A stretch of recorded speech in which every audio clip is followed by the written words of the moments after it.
magandang hapon po sa inyo lahat. Nandito na naman tayo, nagbabalik dito sa ating sa palengke. Ito, unang araw ng vlog natin ngayon kasi nagkaroon ng bagyo.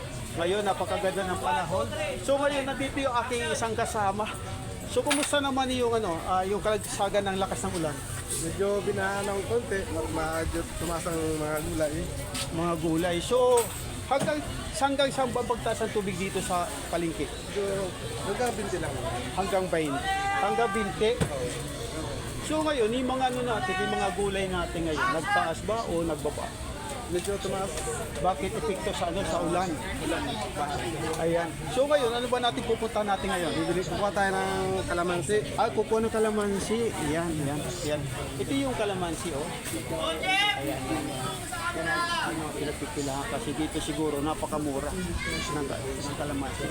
So ngayon, itong ating napagtanungan dahil kinumusta natin dito sa baha.